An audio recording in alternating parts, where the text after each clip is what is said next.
O que acontece quando alguém realmente crê nas promessas de Deus? Quando o coração confia, algo dentro da alma começa a transbordar. Em Lucas 1, versículos 39 a 56, encontramos um encontro extraordinário. Maria visita Isabel, um bebê salta de alegria no ventre e, tomada pelo Espírito, Maria responde com um cântico que exalta a fidelidade de Deus. Neste episódio, vamos contemplar como o Senhor age na vida daqueles que confiam em sua palavra. Abra sua Bíblia e caminhe conosco por este texto. Lucas, capítulo 1, do versículo 39 ao 56, que diz assim: E naqueles dias, levantando-se Maria, foi apressada às montanhas, a uma cidade de Judá, e entrou em casa de Zacarias e saudou a Isabel. E aconteceu que, ao ouvir Isabel a saudação de Maria, a criancinha saltou no seu ventre, e Isabel foi cheia do Espírito Santo. E exclamou com grande voz e disse: Bendita és tu entre as mulheres, e é bendito o fruto do teu ventre. E de onde me provém isso a mim, que venha visitar-me a mãe do meu Senhor? Pois eis que, ao chegar aos meus ouvidos a voz da tua saudação, a criancinha saltou de alegria no meu ventre. Bem-aventurada a que creu, pois hão de cumprir-se as coisas que da parte do Senhor lhes foram ditas. Disse então Maria: A minha alma engrandece ao Senhor, e o meu espírito se alegra em Deus, meu Salvador, porque atentou na humildade de sua serva, pois eis que desde agora todas as gerações me chamarão bem-aventurada, porque me fez grandes coisas o poderoso, e santo é o seu nome. E a sua misericórdia é de geração em geração sobre os que o temem.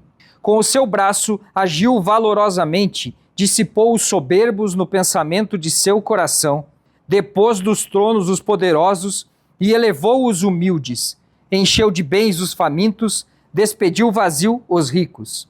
E auxiliou a Israel, seu servo, recordando-se de sua misericórdia, como falou a nossos pais, para com Abraão e sua prosperidade para sempre. E Maria ficou com ela quase 3 meses e depois voltou para sua casa. Amém, meus irmãos. A cena que nós vimos na semana passada é aquele maravilhoso anúncio do anjo Gabriel a respeito do nascimento de Jesus e nos marcou a fidelidade ou a obediência de Maria. A lição que nós tiramos na semana passada é que Maria, uma menina de 16 anos, humilde, creu no Senhor. E ela termina dizendo: faça-se em mim conforme a sua palavra. Ou cumpra-se em mim conforme a sua palavra, a depender da tradução. E é interessante que ela tomou essa decisão de confiar em Deus e ela também agiu. Ao receber aquela notícia, e o anjo disse para ela, quando ela perguntou: como isso vai acontecer, uma vez que eu ainda não sou casada? E o anjo responde para ela de como iria acontecer o processo, ela seria cheia do Espírito Santo, o Espírito Santo geraria nela o filho, e Gabriel também respondeu para ela: olha, sua prima Isabel está grávida, já de 6 meses. Depois desse episódio, Maria sente vontade em seu coração de se encontrar com Isabel. Sai de sua terra, de Nazaré, e vai até uma cidade de Judá, onde vivia Zacarias e sua esposa Isabel. E o texto que nós lemos hoje dá relato dessa primeira ação, digamos, de Maria, registrada por Lucas, depois de receber a notícia e já um ato de confiança em Deus. E algo maravilhoso acontece. Nós temos nessa cena, na primeira parte desse texto que nós lemos, a alegria de Isabel e a alegria de João Batista. Quando Maria, conforme nos relata Lucas aqui, quando Maria entra na casa de Isabel e saúda eles, ao ouvir a voz de Maria, Isabel se alegra. Mas não só ela se alegra, como o menino que está no ventre dela salta de alegria. E esse salta de alegria pode ser interpretado por Isabel como algo extraordinário, como na verdade foi. Não é simplesmente o mexer ou saltar de um bebê no ventre de sua mãe. É algo mais do que isso. É simplesmente aqui o cumprimento do que Gabriel havia dito a Zacarias, lá no versículo 15 que nós lemos, dizendo que o menino que iria nascer seria cheio do Espírito Santo desde o ventre de sua mãe. E aqui já vimos o primeiro cumprimento dessa profecia. Cheio do Espírito Santo no ventre de sua mãe.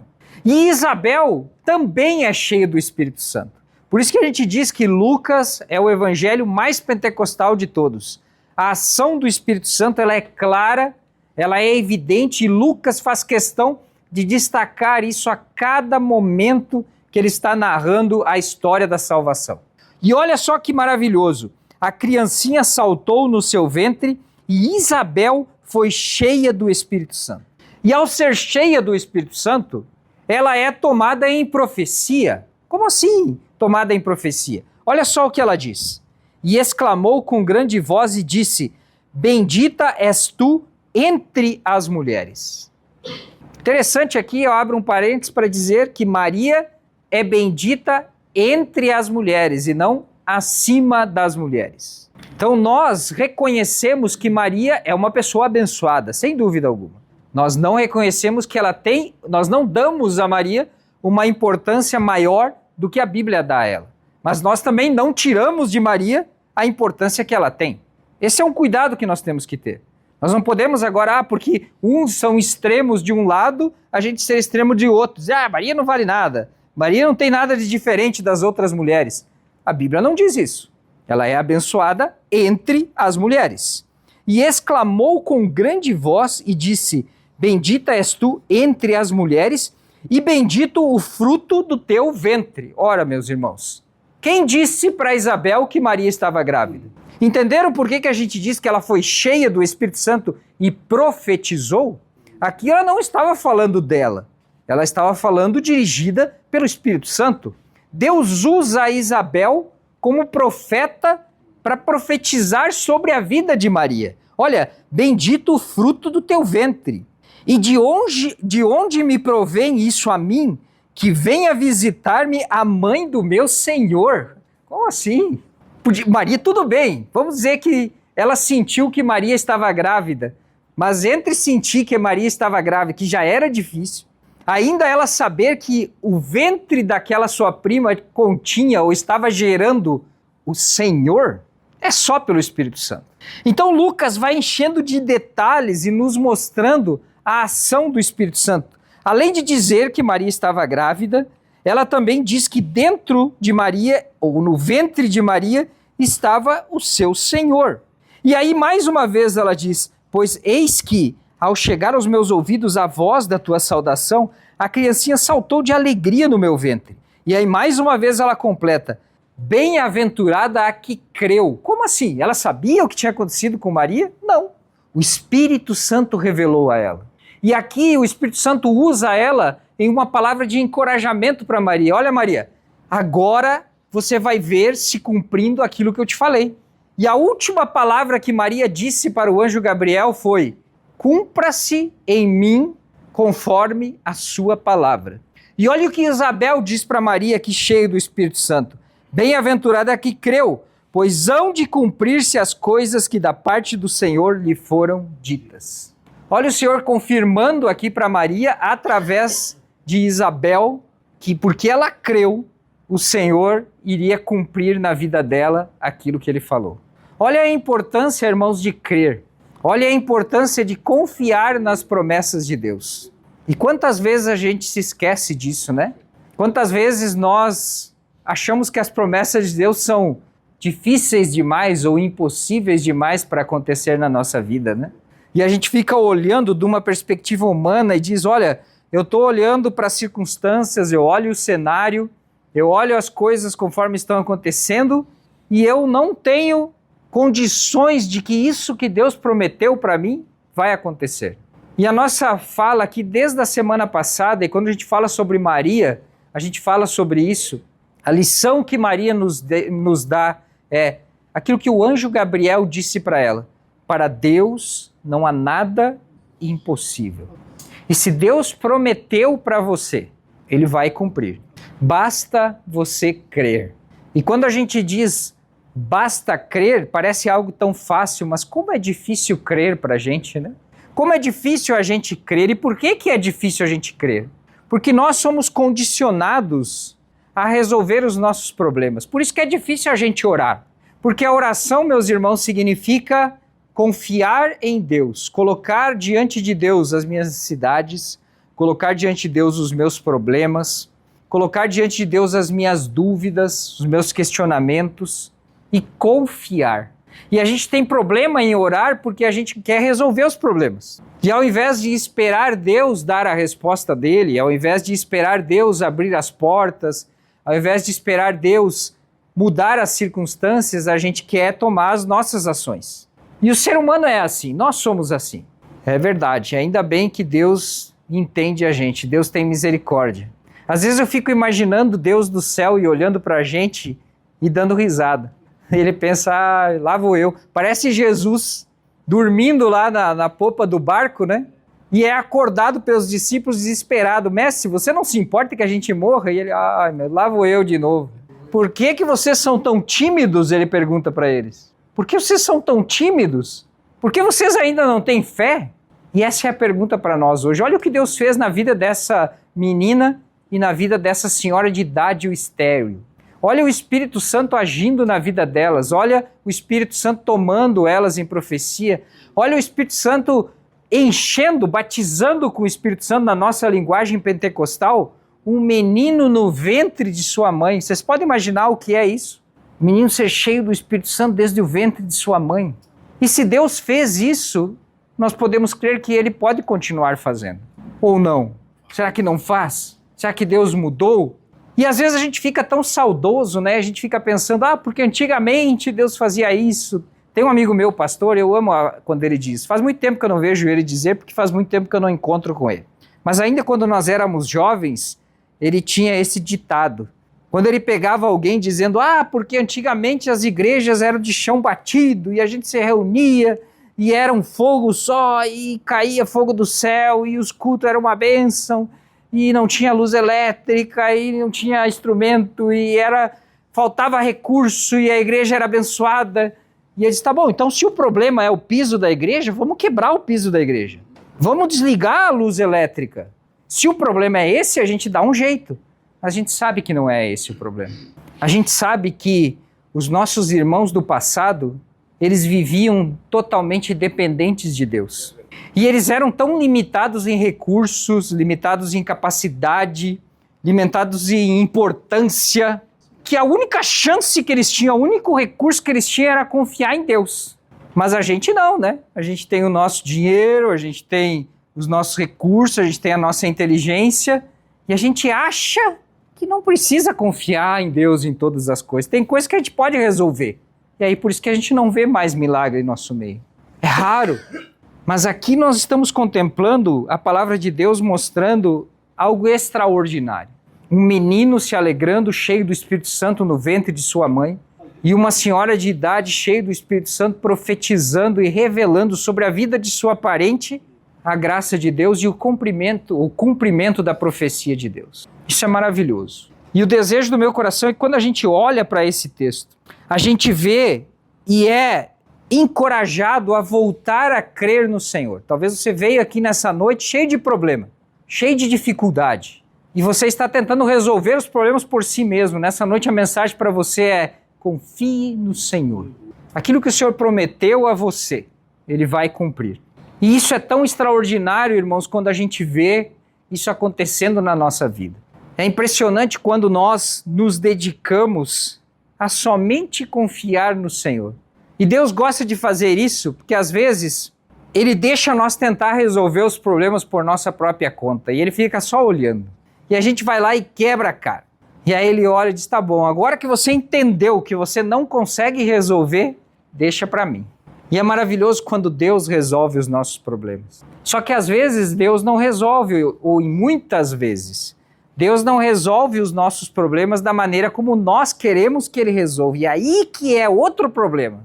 Que a gente quer resolver os problemas do nosso jeito. E quer chegar nos resultados que a gente espera. E aí a gente não confia em Deus porque a gente sabe que se Deus for fazer, Ele vai fazer diferente. E talvez não é o jeito que eu quero. Mas eu sou tão apegado a isso, Senhor. E resolver esse problema significa me afastar disso, eu não quero. Mas Deus nesta noite está falando para nós, confie nele. E todas as coisas contribuem para o bem. Às vezes a gente não entende o que está acontecendo no momento. E às vezes Deus nos dá uma solução que não é a solução que a gente queria, mas é a melhor solução para aquele momento. Agora eu recebi há pouco uma mensagem do pastor que estava convidado para fazer o programa hoje à noite. E ele preocupado, a voz preocupada no telefone, disse, eu peço perdão, não deu, aconteceu algo aqui no trabalho, eu me atrasei e não vou conseguir chegar a tempo. Peço perdão, me desculpe. E eu respondi para ele, calma, irmão, do ponto de vista de Deus, tudo corre conforme o planejado. Deus já sabia que ele não ia estar aqui hoje à noite. Portanto, Deus nunca erra o planejamento. Nós não sabemos por que ele não pôde chegar aqui hoje à noite, mas Deus sabe. E aí eu vou ficar preocupado, dizendo, poxa, esse cara falhou comigo? Como assim? Disse que ia vir e não veio? Então entenderam, irmãos? Às vezes Deus faz as coisas e a nossa responsabilidade é simplesmente confiar em Deus. Amém? Vamos para a segunda parte. A segunda parte que começa lá no versículo de número 46 é o famoso Cântico de Maria, conhecido como Magnificat. Magnificat é porque é a primeira palavra desse cântico no original em latim. E o Cântico de Maria é algo extraordinário, irmãos. Que nós vimos aqui Isabel sendo cheia do Espírito Santo e profetizando.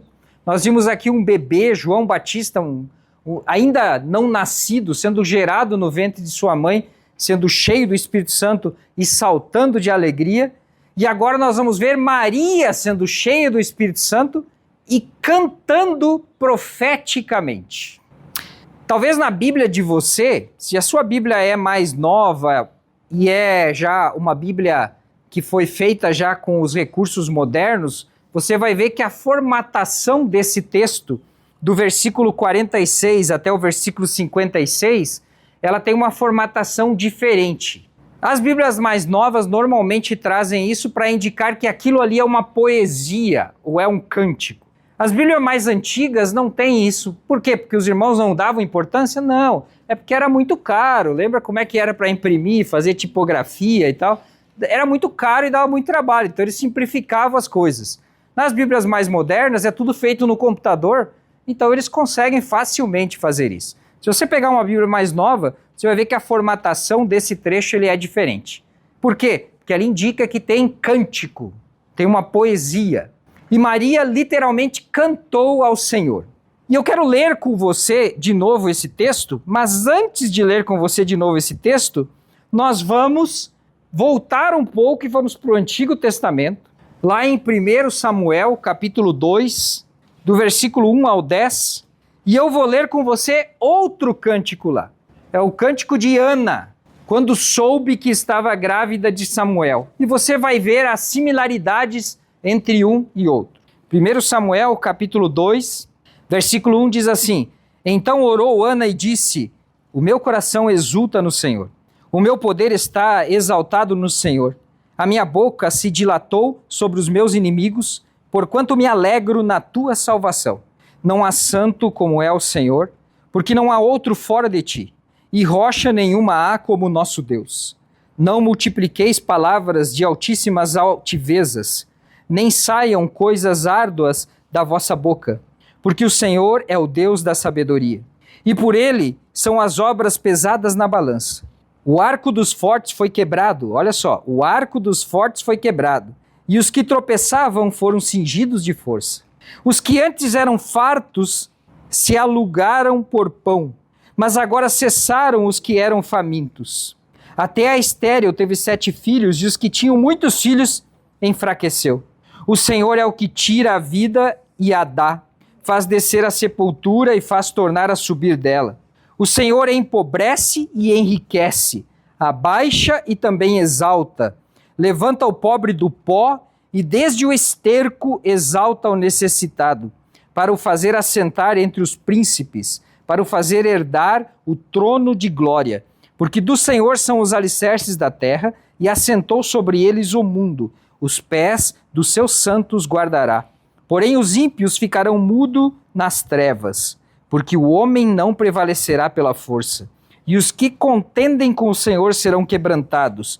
desde os céus, trovejará sobre eles. O Senhor julgará as extremidades da terra e dará força ao seu rei e exaltará o poder do seu ungido.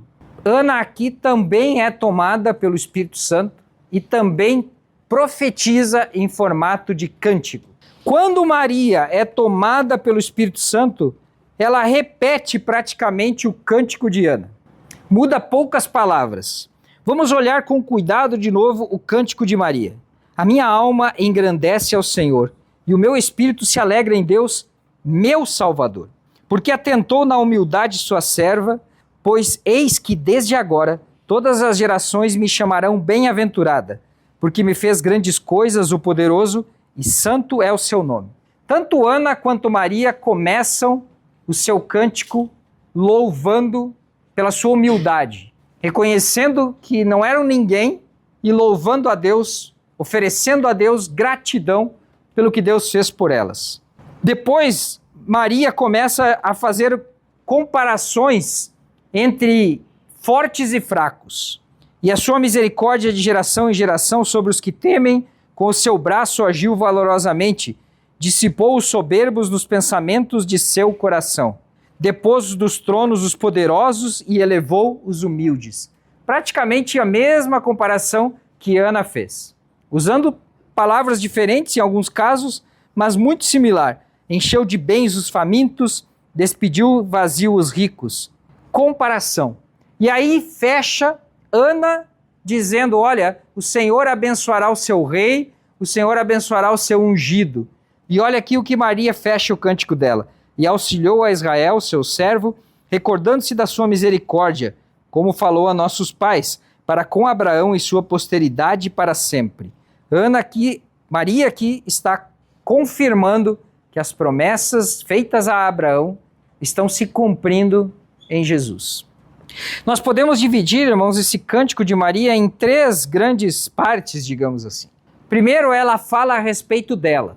Lá do versículo 47, 48 e 49, a primeira grande exclamação que Maria faz é: Deus me salvou. Olha só o que ela diz ali, ó.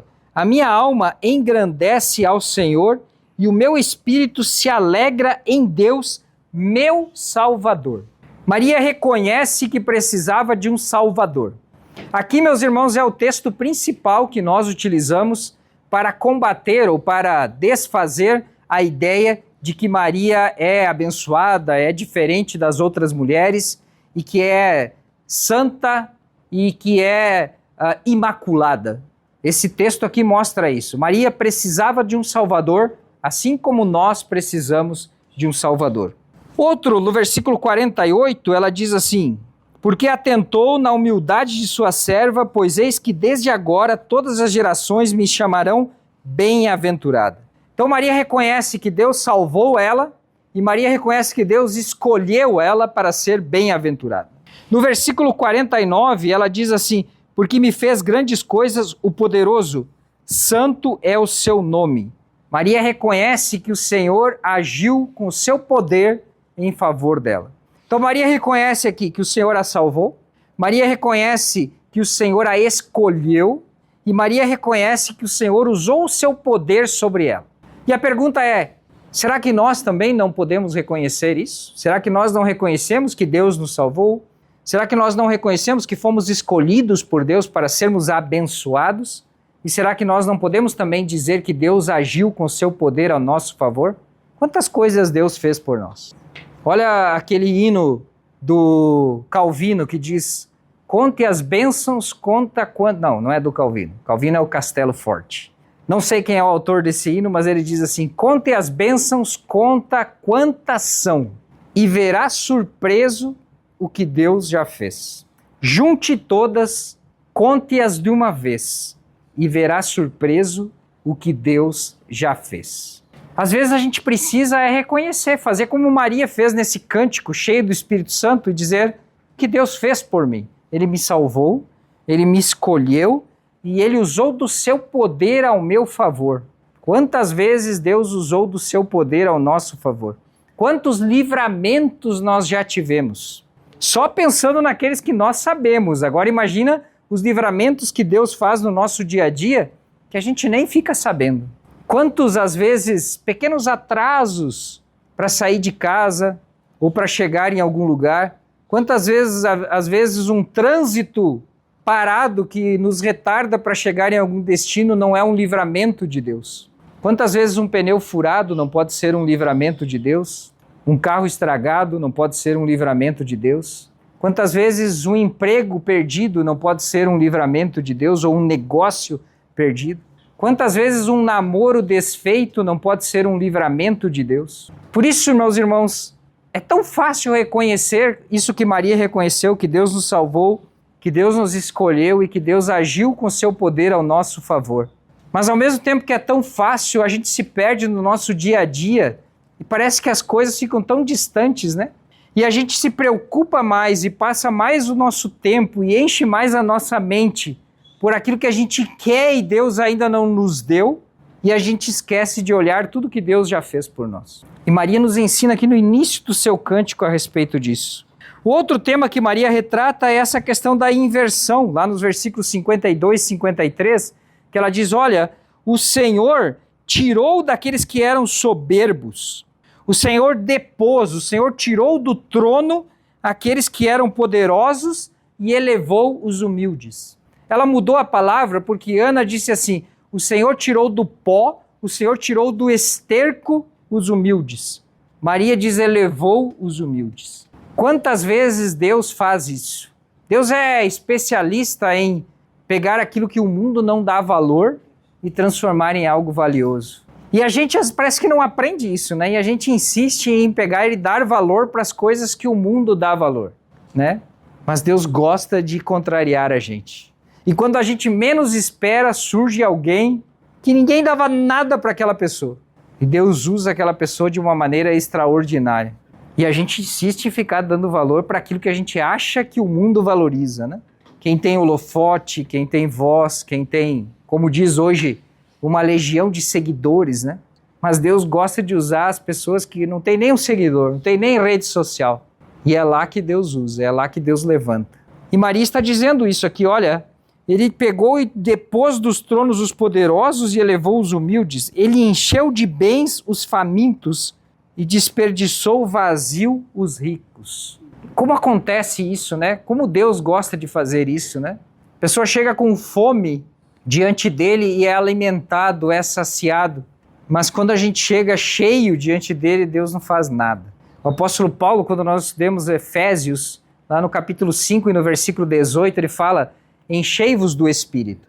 E a primeira coisa que a gente aprende quando a gente olha para aquele texto é que para se encher do Espírito a gente precisa estar vazio. E por isso que é tão fácil, né?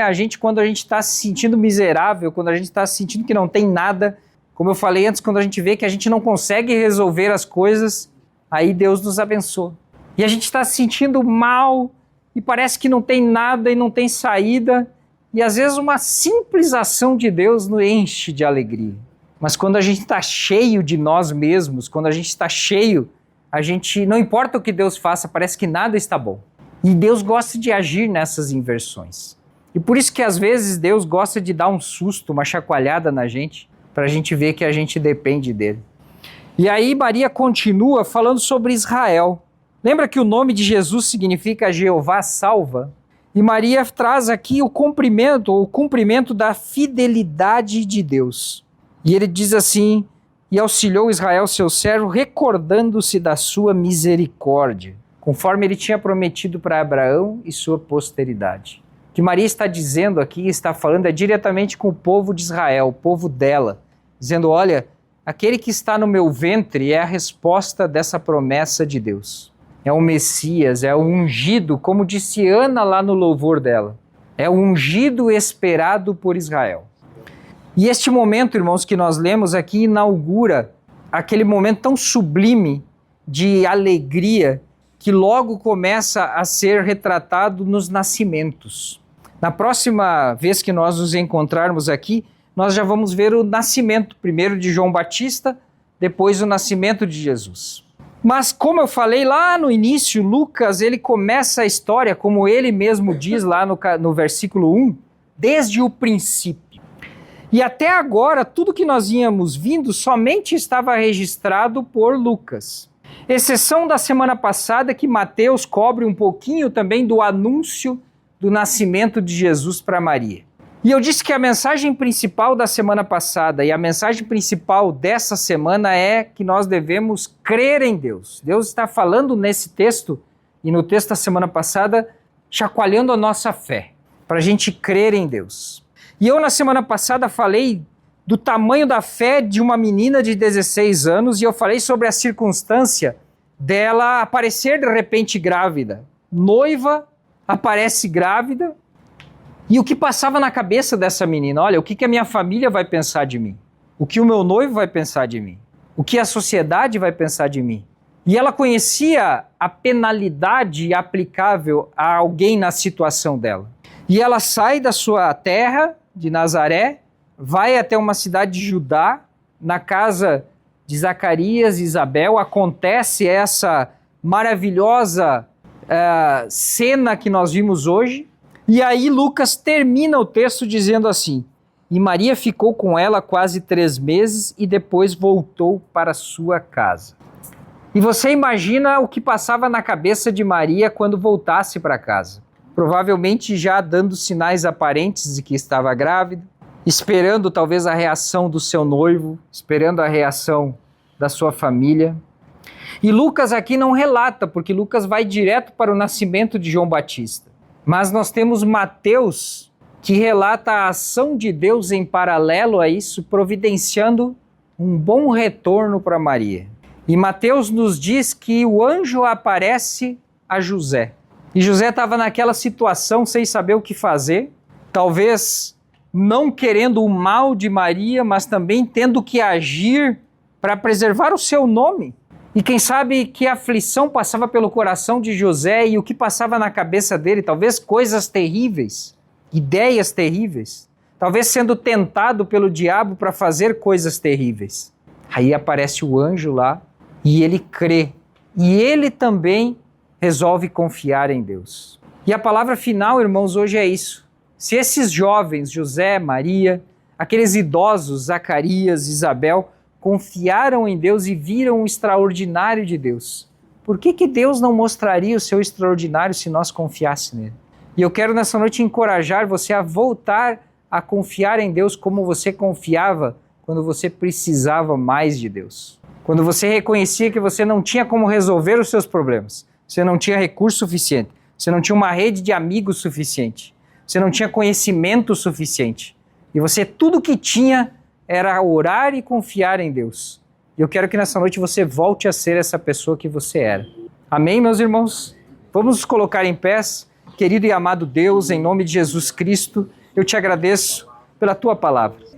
E quero pedir, Pai, que a nossa fé nesta noite seja reforçada e que nós possamos voltar, Senhor, a quem nós éramos quando nós não tínhamos nada, quando nós dependíamos totalmente de Ti, Senhor. E nós sabemos que o Senhor é fiel para cumprir as suas promessas em nossa vida. Eu oro, Pai, abençoando os meus irmãos, para que eles tenham, Senhor, o Teu Espírito Santo encorajando eles e mostrando, Senhor, que eles podem confiar em Ti. Faz uma grande obra em nosso meio, Senhor, e eu já te agradeço. Em nome de Jesus. Amém.